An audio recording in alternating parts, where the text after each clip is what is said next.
Mais qu'est-il arrivé à Maëva Guénam? Où est-elle? Actuellement, beaucoup de questions se posent sur l'ancienne candidate de télé-réalité, l'influenceuse Maëva Guénam, qui, depuis quelques temps maintenant, ne donne plus trop de nouvelles. C'est d'ailleurs très étrange parce que, rappelez-vous, avant, il y a quelques mois en arrière, toutes les semaines, il y avait au moins une nouvelle dinguerie sur Maëva Guénam.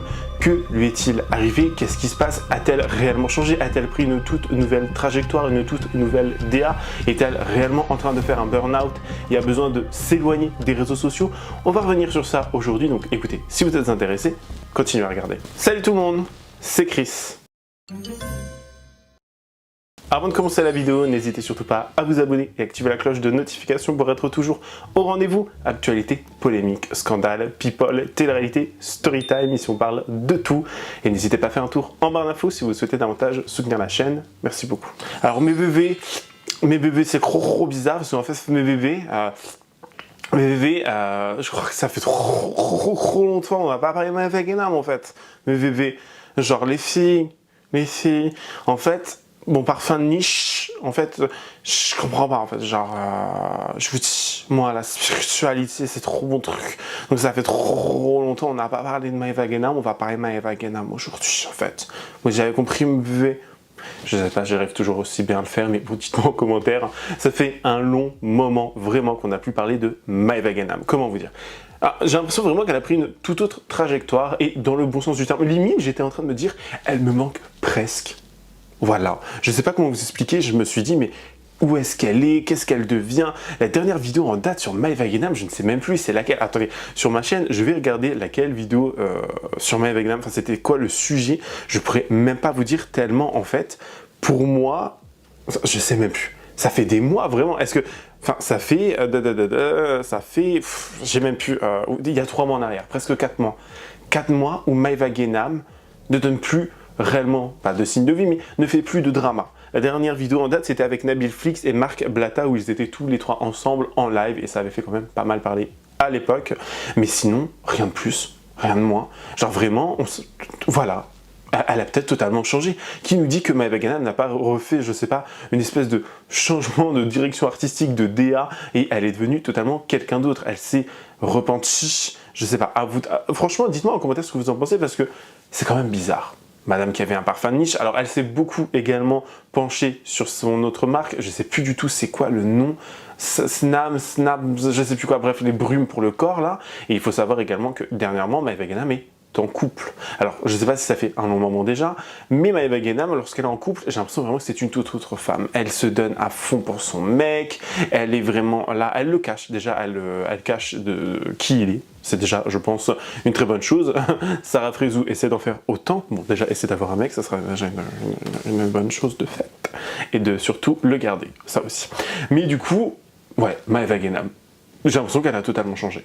Voilà.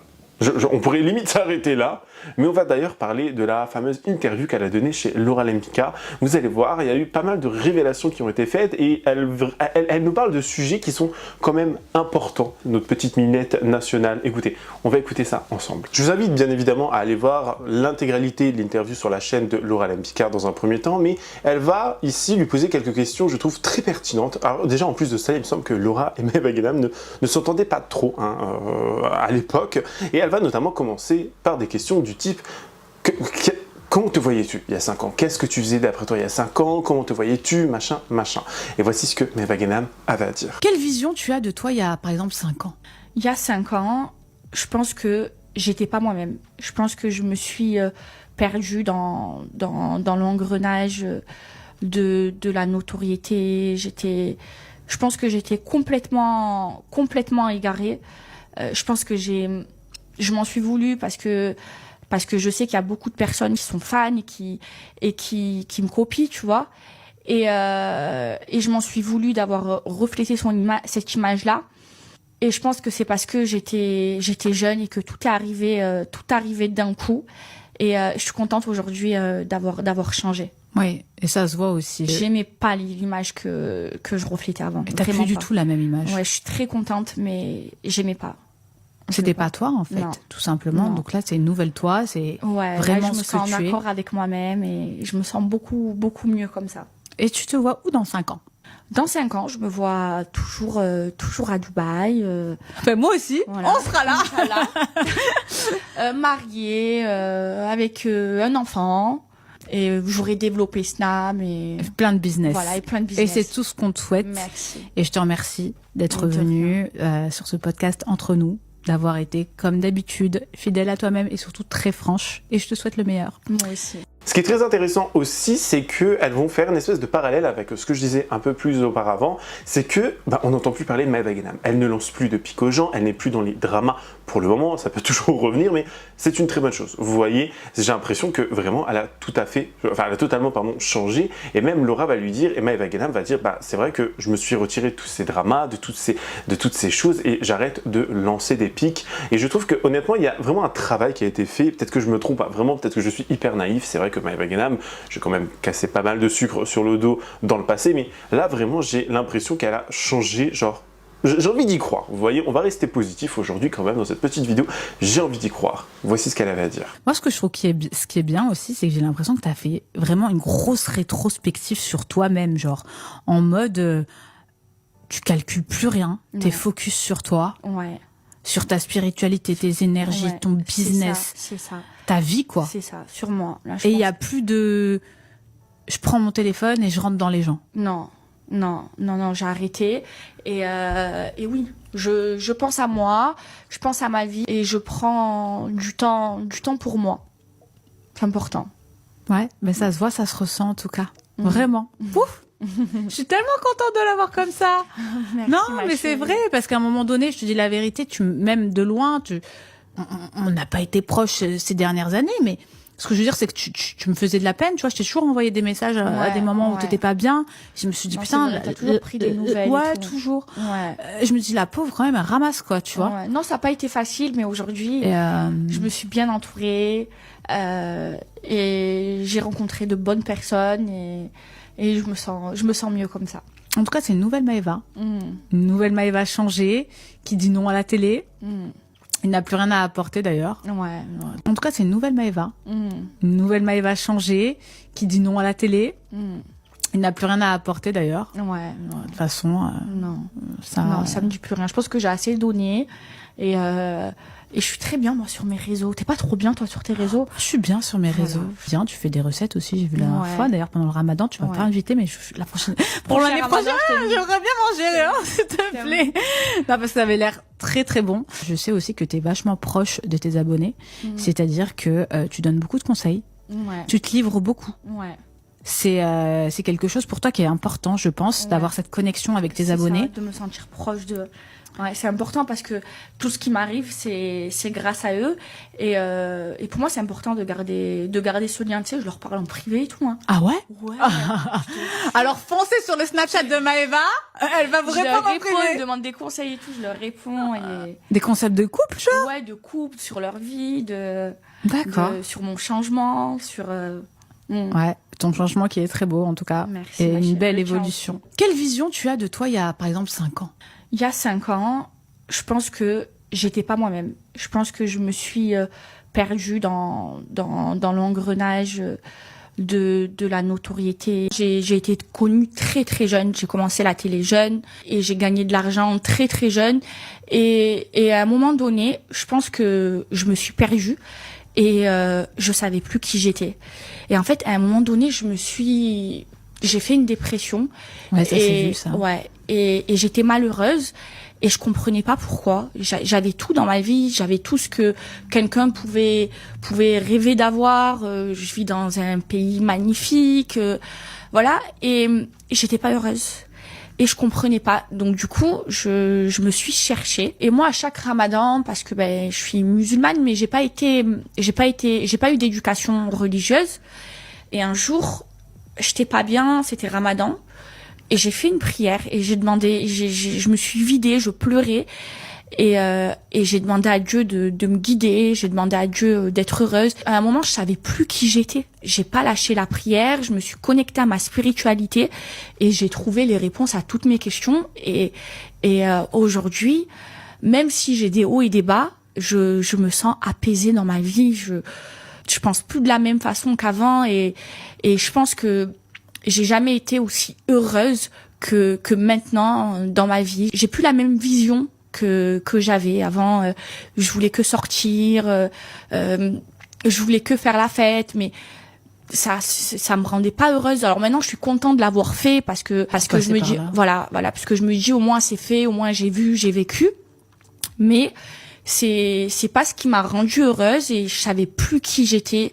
Ça m'avait fait totalement changer et aujourd'hui je me suis retrouvée. Bon, en tout cas ça se sent. T'as une aura, une vibe que t'avais pas avant.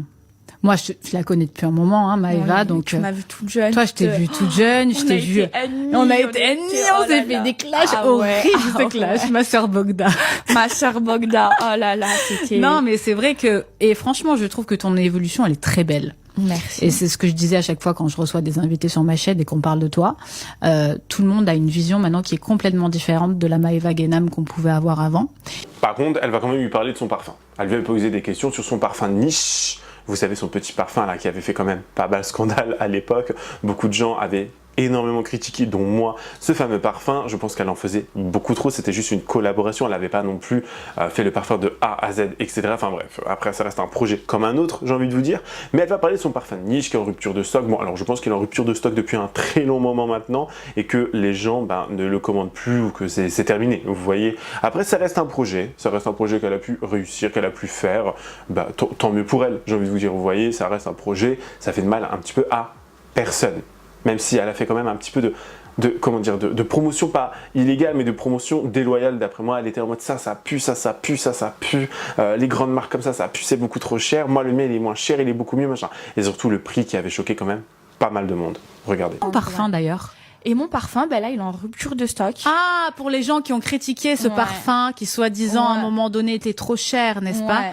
Mais c'est un parfum de niche. C'est un parfum de niche. Attends, moi les parfums de niche que j'achète, je les paye 400 €. Je sais, chérie, mais en fait, tu vois, les gens dans leur tête, le parfum de niche, pour eux, ils voient pas ça. Ils voient le parfum de. Oui, mais en fait, j'aurais pu faire un parfum et le vendre 50 €, un parfum normal. Sûr. Mais un parfum de niche, c'est un parfum super concentré. C'est premium, c'est très cher. C'est rien que la matière première et la tout matière ça. première, elle coûte très cher.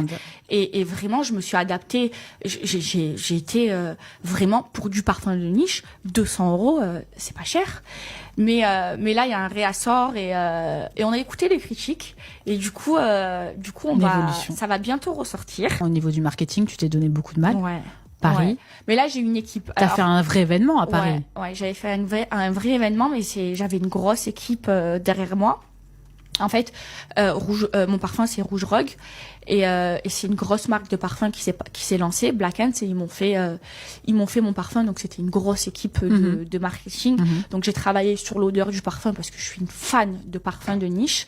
Pour mon parfum, j'ai été encadrée par une grosse équipe et Snam, c'est moi qui l'ai monté. D'accord, ok. Ouais, ça a été mes idées. De A à Z, c'est toi. De A à Z, ouais, la DA, donc c'est vraiment du boulot derrière. C'était du boulot. J'étais beaucoup moins présente sur les réseaux, les gens ils comprenaient pas. Mais c'est beaucoup de travail, beaucoup de stress, beaucoup de pression. Ce que j'ai trouvé assez intéressant, c'est que là, il va y avoir un vrai échange, un échange humain d'après moi. C'est que Laura et Maëva Guénam, elles vont vraiment parler de leur vision de la télé-réalité, de ce que ça peut faire subir le monde de l'influence, comment ça se passe dans la télé, pourquoi elles ne font plus de télé, vraiment, et le fait que ça attaque énormément sur le quotidien, que ça te bouffe, des fois ton moral, que tu finis en larmes dans ta chambre, etc. Et je trouve que c'est assez intéressant. Alors on le sait, on sait que l'univers de la télé-réalité, ce n'est pas non plus quelque chose d'hyper, comment on pourrait expliquer, quelque chose d'hyper gentil. Hein. On le sait que l'audimat doit être respecté, donc ils vont tout faire pour qu'il y ait des scènes de clash, qu'il y ait ci, qu'il y ait ça, mais en plus de cela, forcément, les retombées. Après, les gens, comment ils vous voient, les critiques des gens, parce que des fois, il y a des gens, ils vous adorent à la télé, et juste après, ils vont sur les réseaux, ils vous critiquent. Les gens, en fait, ils aiment trop le sang. Les gens, ils ont trop la niaque. Les téléspectateurs, il y a des gens sur les réseaux sociaux, ils aiment trop vous embrouiller juste comme ça, pour s'occuper. Et je trouve que c'est tellement, honnêtement, on va dire des termes, pathétique, vraiment. Parce que moi, j'ai déjà vu des embrouilles, quand j'étais dedans ou non, ou des embrouilles extérieures. J'ai vu des gens aller à gauche dire ci, y aller à droite vers l'autre partie, pour créer encore plus de zizanie, pour créer encore plus de problèmes. Il y a des gens, vraiment, ils adorent ça. Ils adorent aller voir d'autres gens pour créer des problèmes. Et franchement, je trouve que c'est quand même pitoyable. Voilà, on va dire les termes aujourd'hui, c'est pitoyable. Bref, voyons ensemble la vision de Maëva et de Laura concernant l'influence et surtout les retombées et comment elles se sentent aujourd'hui. Souvent, tu vois, c'est ça que ça revient. Les gens, ils disent, ouais, mais je comprends pas, c'est génial, leur milieu. Ne pensez pas que le milieu de tout ce qui est influence, télé-réalité, c'est quelque chose de super, parce que les dessous, c'est très compliqué. C'est vrai. C'est déjà, il y a les réseaux, mais il y a aussi les critiques, l'animosité que vous pouvez avoir avec certaines personnes. Les gens, ils sont faux. Moi, je te dis la vérité, les gens des réseaux, la moitié, je peux pas. Et c'est ce qu'on disait juste avant. Franchement, tout transparent. C'est des gens, ils sont hypocrites. C'est des gens qui, c'est que par intérêt. S'ils vont pas te voir, et ça t'est arrivé à toi aussi. On en a parlé. En fait, ils t'utilisent. Mais je pense que toi et moi, on a beaucoup de points en commun parce que t'es une femme forte.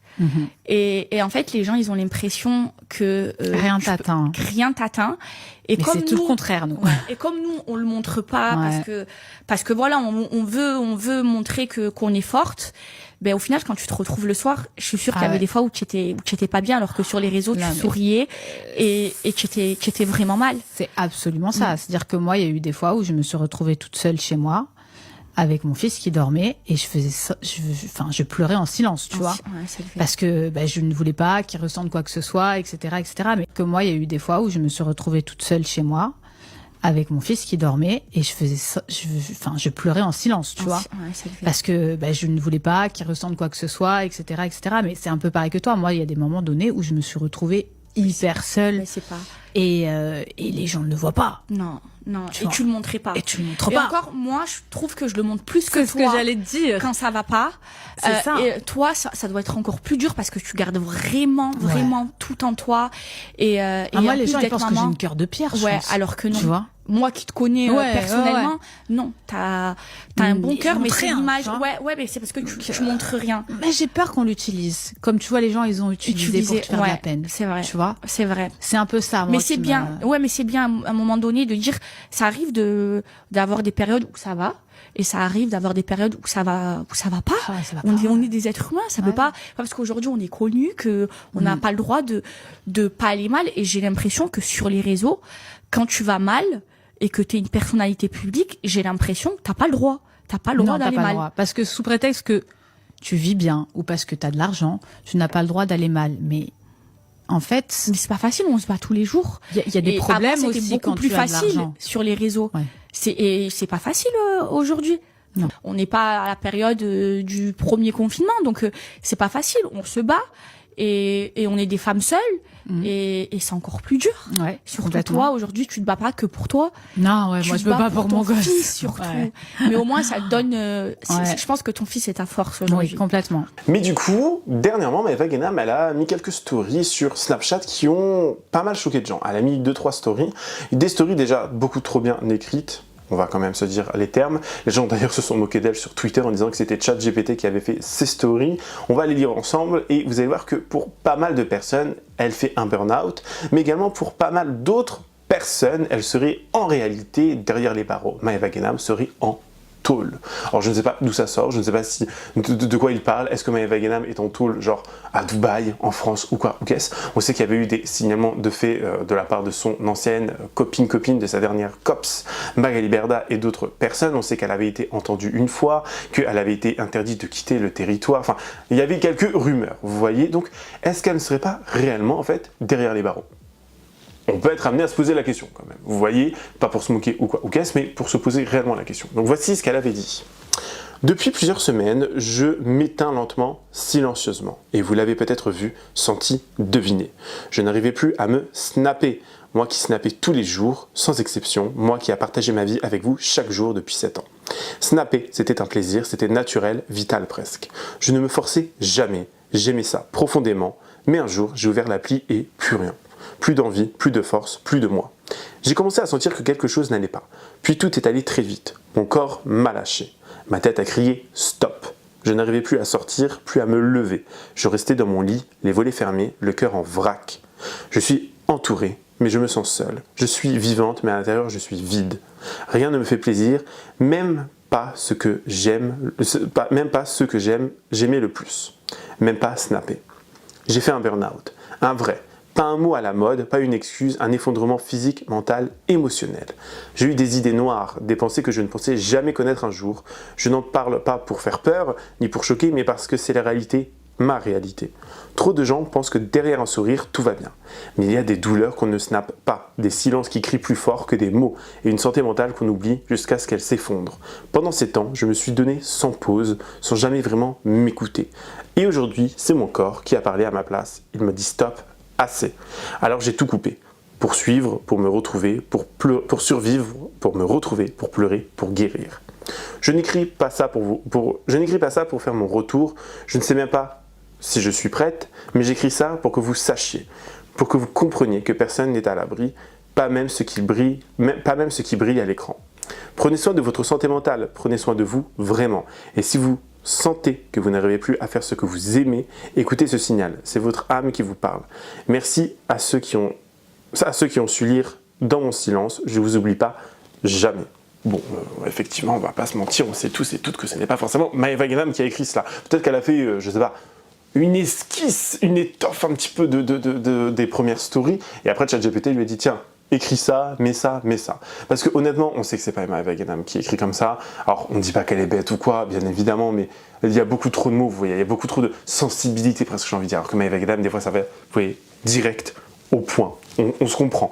Après, honnêtement, si elle vit des choses compliquées, au niveau de la santé mentale, bien évidemment, on lui souhaite tout le meilleur, on lui souhaite de se rétablir, on lui souhaite d'aller mieux, parce qu'on sait tous et toutes, hein, on vit maintenant dans une époque où la santé mentale, c'est certes pris un peu plus au sérieux, mais encore une fois, c'est encore un sujet très tabou, que ce soit dans l'univers du travail, dans la famille, etc. Enfin bref, c'est un sujet très tabou, et c'est surtout quelque chose qui fait énormément souffrir, c'est quelque chose qui nous bouffe au quotidien, la santé mentale, quand on fait une dépression ou un burn-out, etc.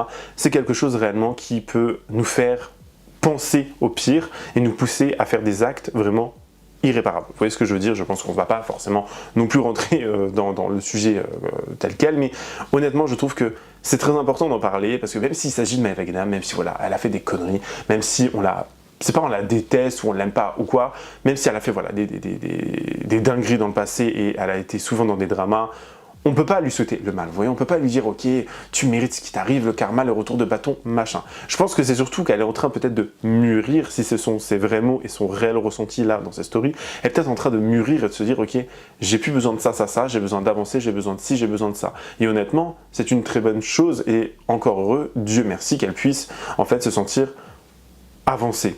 Mais qu'elle a besoin de ce moment, si vous voulez, de doute et ce moment genre presque pas de perdition, mais où elle est un petit peu dans le doute, dans le noir, où elle se sent pas bien et qu'elle doit prendre du temps pour elle et réfléchir sur qui elle est réellement, etc. Je me trouve trop intelligent aujourd'hui comment je parle. Voilà, je vous le dis aujourd'hui, je me trouve, je sais pas si c'est parce que j'ai la niaque en ce moment sur beaucoup de gens, mais honnêtement, je me trouve très intelligent. Voilà, je trouve que je ferai un parfait psychologue. Franchement, ouais, psychiatre ou psychologue, enfin bref, quelqu'un, voilà, je m'assois, je vous écoute, j'écoute et je juge en même temps. Mais honnêtement, j'aime bien ma petite analyse là, vous voyez. Dites-moi en commentaire ce que vous en pensez aussi. Et du coup, est-ce que réellement Maëva Guénam est en prison? Beaucoup de gens ont spéculé, beaucoup de gens ont dit qu'ils étaient inquiets ou inquiètes pour elle, que oui, elle était très certainement peut-être en prison et que ce message c'était un petit peu pour cacher cela. Alors peut-être que c'est vrai, peut-être que c'est faux, honnêtement, je n'en sais rien. Mais si elle est en prison à Dubaï, mon Dieu, je ne sais pas si elle a la clim entre la chaleur et le machin, à mon avis, elle est en train d'être tellement de souffrir, je sais pas comment vous dire, si elle est en prison, bien évidemment, si c'est pas juste, elle est en train de faire un burn-out, enfin juste, on se comprend, mais si elle n'est pas en mode sa santé mentale avant tout, et qu'en fait elle fait ce message pour dissimuler, entre guillemets, la réalité, et qu'elle nous parle en fait de tout cela pour nous endormir, en espérant que vraiment, moi honnêtement je vous dis, je préfère que ça soit plutôt qu'elle soit en tôle, vous voyez, je préfère vraiment qu'elle nous parle de sa santé mentale et que ça soit réellement ça le problème, plutôt que d'être en prison.